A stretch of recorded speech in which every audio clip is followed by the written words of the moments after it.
day 4 of our 21-day challenge to get healthy. So yesterday in day 3, we did part 1 of a values exercise, and I said that we'd do part 2 today. I did give you a heads up yesterday that the exercise I'm going to ask you to do today might not feel very good. Might leave you feeling pretty uncomfortable.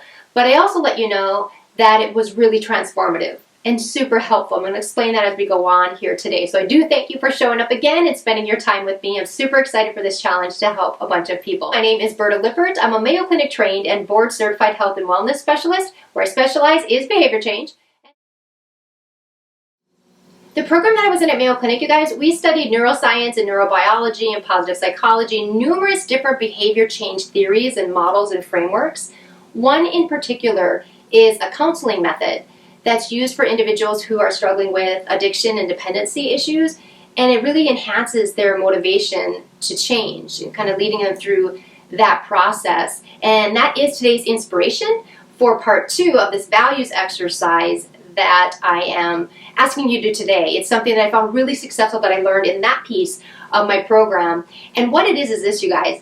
We want to have you explore any discrepancies that you may find when you look at the values that you created yesterday, that you said, okay, right here, these are my core set of values, these are the things that are super important to me. I want you to take an honest look and ask yourself if right now you are living your life according to those values. If you see any discrepancies there where you can honestly say, oof, I'm not, or at least in some of these areas that I really value this, but I'm not living my life at all according to that. That alone, and you being willing to explore that discrepancy, can be motivation enough for people to change. Maybe people that aren't even looking to make any health changes. And that's related to integrity and our identity. So for example, let's say that you had family. Family was absolute a value above all else. But if you look at how you're living your life today, you're spending very little quality time. Maybe work is really occupying a lot of your energy and your time. And it doesn't make you a bad person at all. It just helps you when you realize this. And maybe somewhere along the line you kind of already knew, because a lot of people already know these discrepancies exist. But when you're taking the time and being willing to be honest, again, being uncomfortable, we don't like that. We don't like that we're not living our life according to who we say we are and what we value.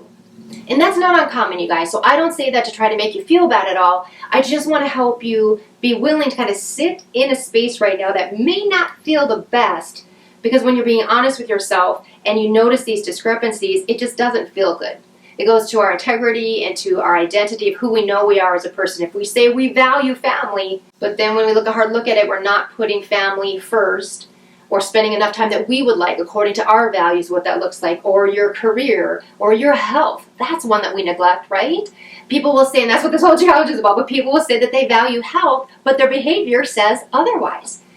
And again, life gets the best of us sometimes. This isn't trying to make you feel bad, but it can be super powerful. So this is what I want you to do, is just to explore and see, are there any discrepancies to the list that you made yesterday, to what it is that you value, to the way that you are living your life today. One thing that can trip us up pretty easy, you guys, is you might find while you're doing this exercise that you're living your life today according to what it is you valued years ago. And I think earlier I shared the example of, I think it was adventure or travel, risk-taking behaviors. So maybe you're someone in the past who just you're an adrenaline junkie and you would jump out of airplanes and things like that. That was super fun, and it's something you really valued, was that sense of adventure. But what can happen is you might be surrounding yourself with the same environment, the same people, the same systems, habits, whatever, that support an older version of you that valued different things. And so I want to help you in this challenge to shift that into whatever it is you discovered today and yesterday, figuring out what it is that you truly value at this current stage of your life to help you meet your health and wellness goals.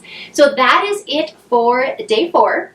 Now we're going to take tomorrow off from meeting here on a video. We're going to come back in 2 days for day 5, which is one of my absolute favorites. So I want to give you a day to catch up if you need to. Again, this is a 21-day series. I'm with you all month, so we're going to get all 21 days in by the end of the month. But go ahead and take tomorrow, just kind of sit in everything that you've learned so far these first few days, catch up on anywhere you need to, and I will see you back in 2 days for day 5.